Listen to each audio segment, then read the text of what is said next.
छत्तीसगढ़ की राजधानी रायपुर के टिकरापारा थाना क्षेत्र में गोदावरी नगर की एक 3 मंजिला इमारत में कॉलेज के स्टूडेंट्स किराए पर रहते थे। वहां पर ज्यादातर लड़कियां ही रहती थीं।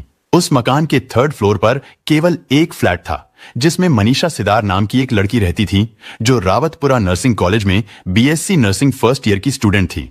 लेकिन 10 दिसंबर 2019 को सुबह करीब 11:30 बजे के आसपास अचानक ही मनीषा के फ्लैट से लड़ने झगड़ने की आवाजें आने लगी। 2nd फ्लोर पर रहने वाली छात्राओं और आस पड़ोस में रहने वाले लोगों को भी ये आवाजें सुनाई दे रही थीं। ऐसा लग रहा था जैसे मनीषा के फ्लैट में कई लोग आपस में झगड़ा कर रहे हों। लेकिन फिर अचानक लड़ाई झगड़े की आवाजें चीखों पुकार में बदल गई, जिस कारण आस पड़ोस के लोग भी थोड़ा घबरा गए। लोगों ने करीब 10 मिनट तक मनीषा के फ्लैट में चीख पुकार और सामान गिरने की आवाज सुनी थी। लेकिन फिर अचानक सब कुछ शांत हो गया और सन्नाटा छा गया। इसी बीच मनीषा से निचले फ्लोर पर रहने वाली छात्राओं ने मकान मालिक को फोन कर दिया था। पता चलते ही मकान मालिक बंटी साहू तुरंत 3rd फ्लोर पर पहुंचे। उन्होंने मनीषा को आवाज लगाई और पूछा कि यहां पर इतना शोर क्यों हो रहा है। लेकिन मनीषा ने अंदर से कोई भी जवाब नहीं दिया। बंटी साहू ने फ्लैट के दरवाजे को हल्का सा धक्का दिया तो दरवाजा अंदर से बंद था। हालांकि अंदर सन्नाटा छाया हुआ था। इसके बाद मकान मालिक ने कमरे में लगी खिड़की को हल्का सा धक्का दिया तो खिड़की खुल गई, और जैसे ही खिड़की खुली तो अंदर से किसी ने दरवाजा भी खोल दिया। लेकिन इससे पहले कि मकान मालिक बंटी साहू कुछ समझ पाते, मनीषा के फ्लैट से 2 लड़के बाहर निकले। वो दोनों सीढ़ियों से होते हुए तेजी से नीचे उतरे और भाग गए। 2nd फ्लोर पर रहने वाली छात्राओं ने और पड़ोस में रहने वाले लोगों ने भी उन दोनों को भागते हुए देखा था। लेकिन जैसे ही मकान मालिक मनीषा के कमरे में अंदर गए तो अंदर जाते ही मकान मालिक की रूह कांप गई, क्योंकि वहां पर एक नहीं बल्कि 2 लड़कियां खून में लथपथ पड़ी थीं। मकान मालिक ने इस घटना की जानकारी तुरंत पुलिस को दे दी। लेकिन घटना स्थल पर पहुंचने में पुलिस को करीब 30 मिनट का समय लग गया था। असल में पुलिस को एग्जैक्ट लोकेशन का पता ही नहीं चल रहा था कि आखिर उन्हें जाना कहां है। जब पुलिस मौके वारदात पर पहुंचती है तो सबसे पहले उन दोनों लड़कियों को doctor Bhimrao Ambedkar memorial hospital ले जाया जाता है। लेकिन डॉक्टरों ने उन दोनों लड़कियों को मृत घोषित कर दिया। असल में उन दोनों के सिर पर किसी भारी चीज से कई वार किए गए थे। लेकिन अगर पड़ोस में रहने वाले लोग उन लड़कियों को तुरंत हॉस्पिटल ले गए होते तो शायद उनकी जान बच जाती। मगर पड़ोसी बहुत ज्यादा घबरा गए थे। उन्हें कुछ समझ ही नहीं आया कि ऐसे में क्या किया जाए। इसके बाद उन दोनों लड़कियों का पोस्टमार्टम कराया जाता है। उधर पुलिस की एक टीम फिर से घटनास्थल यानी मनीषा के फ्लैट पर पहुंचती है, क्योंकि मरने वाली लड़कियों में एक तो मनीषा ही थी, लेकिन दूसरी लड़की कौन थी। पूछताछ करने पर मकान मालिक ने पुलिस को बताया कि उसे नहीं पता ये दूसरी लड़की कौन है। उन्हें केवल इतना ही पता था कि मनीषा नाम की लड़की उनके यहाँ किराए पर रहती थी, लेकिन दूसरी लड़की के बारे में उन्हें कोई जानकारी नहीं थी। और तो और मकान मालिक ने मनीषा को फ्लैट किराए पर देने के दौरान उसके घर का एड्रेस तक नहीं लिया था, जिसकी वजह से पुलिस को शुरुआती जांच में थोड़ी प्रॉब्लम होती है। खैर, जब पुलिस मनीषा के घर की जांच करती है तो अंदर का सामान पूरी तरह से बिखरा हुआ था। फर्श पर खून से सने पैरों और हथेलियों के निशान थे। दीवारों पर भी कई निशान थे। देखने से ऐसा लग रहा था जैसे लड़कियों ने अपने बचाव के लिए काफी संघर्ष किया होगा। पूछताछ के दौरान 2nd फ्लोर पर रहने वाली छात्राओं ने पुलिस को बताया कि घटना वाले दिन यानी 10 दिसंबर की सुबह को उन्होंने 2 लड़कों को मकान की सीढ़ियों पर बैठे हुए देखा था। हालांकि उस मकान में अनजान लड़कों का आना अलाउड नहीं था। जांच के दौरान पुलिस को घर के फर्श पर खाने से भरी एक थाली भी मिली, जिसमें दाल चावल, पापड़ और सब्जी वगैरह थी। साथ ही कुछ झूठी थाली सिंक में भी पड़ी हुई थी, जिससे पुलिस ने अंदाजा लगाया कि यहाँ पर उन लोगों ने बैठकर खाना खाया होगा। खाने के दौरान ही उनमें झगड़ा हुआ होगा, जिसके बाद उन दोनों लड़कों ने मनीषा और दूसरी लड़की को खत्म कर दिया था। जहां पर उन दोनों के शव पड़े हुए थे, उसी जगह एक बिस्तर पर रोटी बनाने वाला तवा पड़ा था। उस तवे के ऊपर भी खून लगा हुआ था। पुलिस उस तवे को देखते ही समझ गई थी कि इसी तवे से उन दोनों लड़कियों पर वार किया गया होगा। पुलिस ने फॉरेंसिक टीम और डॉग स्क्वाड को भी मौका वारदात पर बुला लिया था, मगर अभी तक ये पता नहीं चल पाया था कि मरने वाली दूसरी लड़की कौन थी। लेकिन जब पुलिस ने उस घर की तलाशी करनी शुरू की तो उन्हें वहां से एक आईडी कार्ड मिलता है, जिस पर मनीषा सिदार का नाम लिखा हुआ था। वो रावतपुरा नर्सिंग कॉलेज में पढ़ती थी। लेकिन उस आईडी कार्ड पर एक मोबाइल नंबर भी था, और जब पुलिस ने उस नंबर पर फोन किया तो एक व्यक्ति ने फोन उठाया। दरअसल वो व्यक्ति कोई और नहीं बल्कि मनीषा सिदार के पिता जालंधर सिदार थे। वो रायगढ़ के रहने वाले थे। लेकिन जब पुलिस ने उन्हें उनकी बेटी मनीषा के बारे में बताया तो मनीषा के पिता और उनके परिवार के लोग भी तुरंत रायगढ़ से रायपुर के लिए निकल गए। पुलिस ने अंदाजा लगाया कि जो दो लड़के उस घर से निकलकर भागे थे उन्होंने ही उन दोनों लड़कियों को कत्ल किया होगा, क्योंकि जिस तरह से उन लड़कों ने मनीषा के घर में बैठकर उनके साथ खाना खाया था, इससे तो यही लगता था कि वो दोनों लड़के उन लड़कियों के करीबी थे। लेकिन जब पुलिस ने मकान मालिक से और उस मकान में रहने वाली दूसरी छात्राओं से उन दोनों लड़कों के बारे में पूछा तो वो लोग कुछ भी नहीं बता पाए। कुछ छात्राओं ने पुलिस को बताया कि अक्सर मनीषा के घर वाले ही उससे मिलने के लिए आते थे।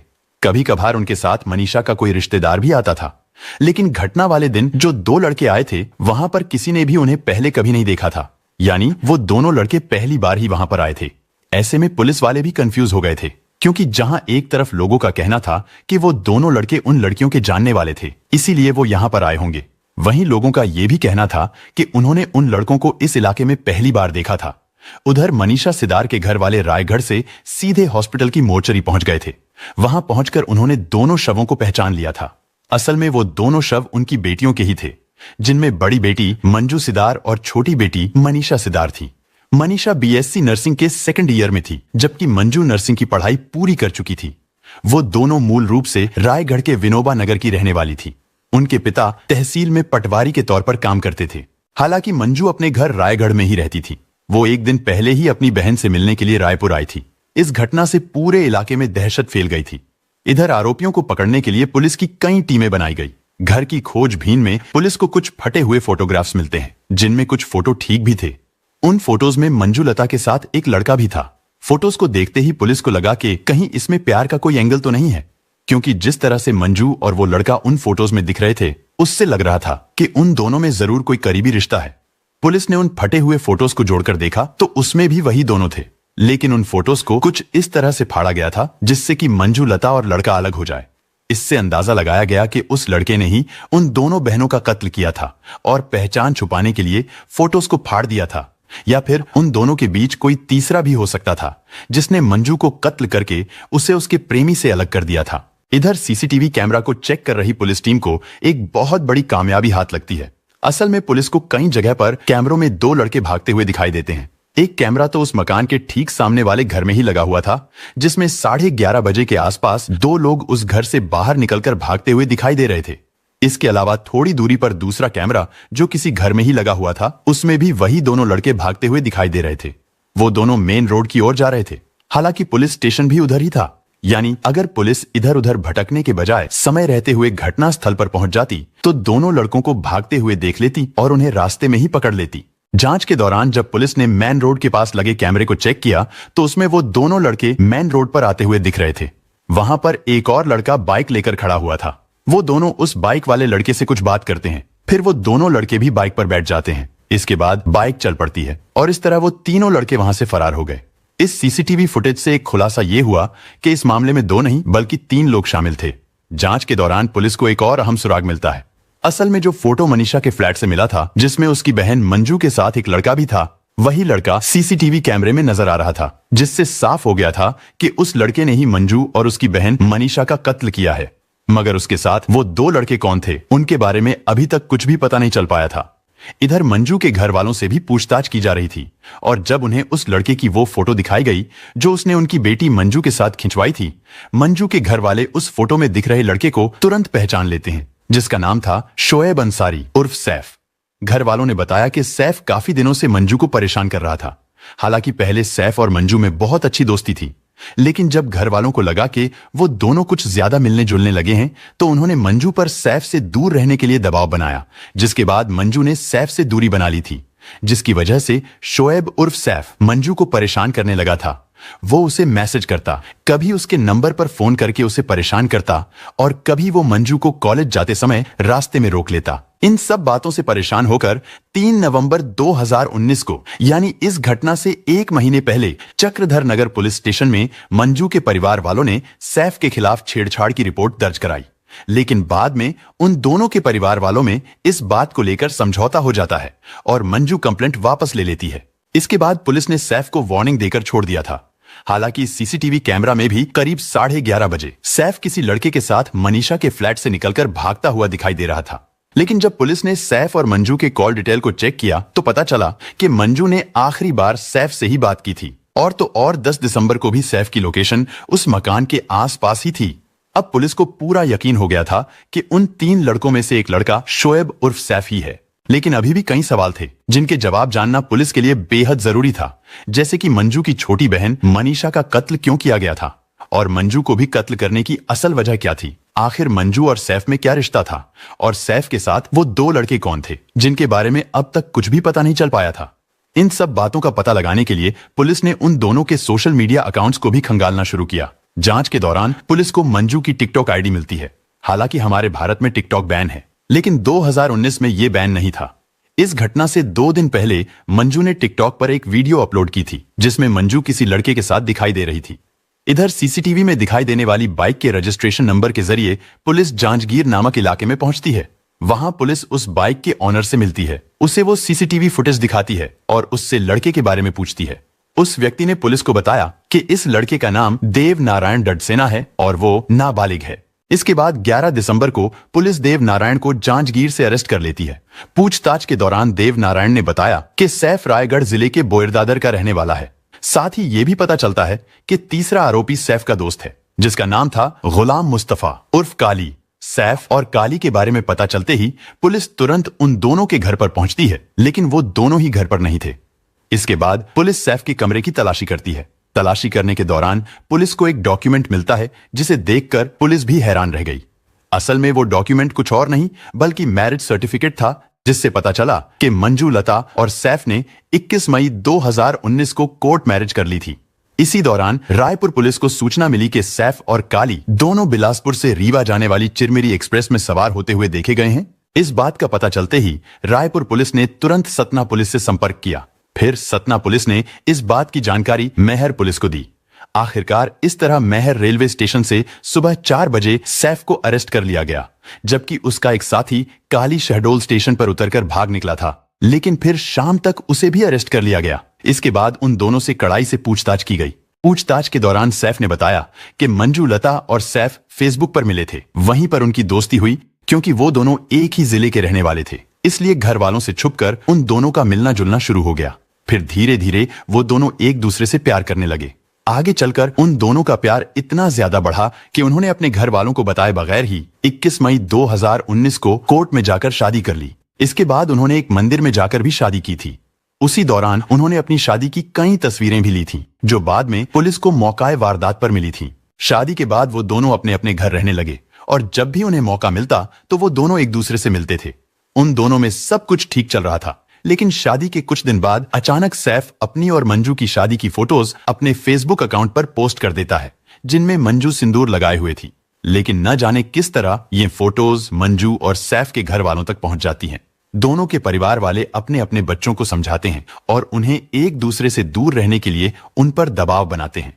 क्योंकि दोनों ही परिवार के लोग इस शादी के खिलाफ थे, इसलिए मंजू और सैफ दोनों ही परिवार और सोसाइटी के प्रेशर की वजह से अलग तो हो गए थे, मगर उन दोनों के बीच प्यार कम नहीं हुआ था। वो दोनों फोन पर बात करते रहते थे, लेकिन फिर धीरे धीरे उन दोनों में झगड़े होने लगे। सैफ का कहना था कि अब मंजू उसे इग्नोर करने लगी थी, अब वो उससे बात नहीं करती थी। शायद मंजू को अपनी गलती का एहसास हो गया था, इसीलिए वो सैफ को इग्नोर करने लगी थी। इधर जब मंजू के घर वालों को पता चला कि सैफ अब भी मंजू से फोन पर बात करता है, तो उन्होंने अपनी बेटी को चक्रधर नगर पुलिस स्टेशन ले जाकर कंप्लेंट दर्ज कर दी। लेकिन फिर यह मामला आपसी सहमति के बाद रफा दफा कर दिया गया था। यहां तक तो सब कुछ ठीक था, लेकिन इस घटना से 3 दिन पहले मंजू ने टिकटॉक पर एक वीडियो अपलोड किया था जिसमें वो किसी लड़के के साथ एक्टिंग कर रही थी, और यही वो वीडियो थी जिसे देखकर सैफ गुस्से से पागल हो गया था। असल में सैफ को शक होने लगा था कि मंजू का उस लड़के के साथ अफेयर है। उसे लगा कि इसी वजह से मंजू अब उसे इग्नोर भी करने लगी है। उसने फैसला किया कि अब वो इस मामले को हमेशा के लिए ही खत्म कर देगा। इसके बाद उसने अपने एक नाबालिग दोस्त देव नारायण डडसेना को भी इस साजिश में शामिल कर लिया। देव नारायण को सैफ ने काम खत्म होने के बाद 15,000 रुपए देने का लालच दिया। देव नारायण भी 15,000 रुपए के लिए इस साजिश में शामिल हो गया। इसके बाद सैफ ने अपने एक दोस्त गुलाम मुस्तफा उर्फ काली को भी अपने प्लान में शामिल कर लिया। सैफ ने उसे 7 लाख रुपए देने का वादा किया था। उसने इतना खतरनाक प्लान तो बना लिया था, लेकिन सैफ ने उस टिकटॉक वीडियो के बारे में एक बार भी मंजू से पूछने का कष्ट नहीं किया कि उसने जिस लड़के के साथ वीडियो बनाया है आखिर वो कौन है और मंजू का उससे क्या रिश्ता है। लेकिन उस हैवान ने तो उस वीडियो को देखते ही मंजू को कत्ल करने का फैसला कर लिया था। इस वारदात को अंजाम देने से पहले सैफ ने मंजू को फोन करके पूछा कि तुम कहाँ हो, मुझे 5 मिनट के लिए तुमसे मिलना है। मंजू ने सैफ से मिलने के लिए हाँ कर दी और उसे बता दिया कि वो रायपुर में अपनी बहन मनीषा के फ्लैट पर है। इसके बाद सैफ खान, गुलाम उर्फ काली और देव नारायण डडसेना वो तीनों 10 दिसंबर की सुबह बाइक से रायपुर पहुंचे। उन्होंने देव नारायण को मेन रोड पर ही एक जगह बाइक लेकर रुकने को कहा। जबकि सैफ और काली मनीषा के फ्लैट पर पहुंच गए। वो दोनों सीढ़ियों पर बैठकर थोड़ा इंतजार करते हैं। इसके बाद सैफ और काली सीधे 3rd फ्लोर पर मनीषा के फ्लैट पर पहुंचे और जब उन्होंने दरवाजे को नॉक किया तो मनीषा ने दरवाजा खोल दिया। असल में वो दोनों ये सोचकर आए थे कि मनीषा 10 बजे तक अपने कॉलेज चली जाएगी और मंजू घर पर अकेली होगी। लेकिन उन्हें इस बात का अंदाजा नहीं था कि आज मनीषा भी फ्लैट पर ही होगी। मंजू ने खाना भी तैयार कर रखा था। सैफ और काली 10:15 बजे मनीषा के फ्लैट पर आए थे। वो दोनों आराम से बैठकर खाना खाते हैं। वो लोग करीब 1 घंटे तक साथ रहे। सैफ खाना खाते हुए मंजू के साथ बातचीत भी कर रहा था और जब वो दोनों खाना खाकर उठ जाते हैं तो मंजू भी एक थाली में खाना लेकर बैठती है। अभी मंजू ने खाना शुरू ही किया था, लेकिन तभी मंजू और सैफ में किसी बात को लेकर बहस शुरू हो जाती है। लेकिन बहस तो एक बहाना था। असल में तो सैफ मंजू को कत्ल करने के लिए ही आया था। बहस करते करते उन दोनों में झगड़ा इतना ज्यादा बढ़ा कि सैफ ने वहां पर रखे हुए तवे को उठाया और गुलाम ने मंजू को पकड़ लिया। इसके बाद सैफ ने मंजू के सिर पर तवे से ताबड़तोड़ वार करने शुरू कर दिए। मंजू बेहोश होकर गिर पड़ी। बड़ी बहन पर हमला होते देख छोटी बहन मनीषा अपनी बहन को बचाने के लिए उन दोनों से भिड़ गई। मनीषा ने करीब 10 मिनट तक संघर्ष किया। इस हाथापाई में घर का सारा सामान इधर उधर बिखर गया। इसी बीच काली ने मौका देखकर मनीषा को काबू में कर लिया। फिर उसने सैफ से वही तवा लेकर मनीषा को भी खत्म कर दिया। मनीषा के खत्म होते ही सब कुछ शांत हो गया। सैफ ने अपनी और मंजू की फोटो को भी फाड़ दिया था।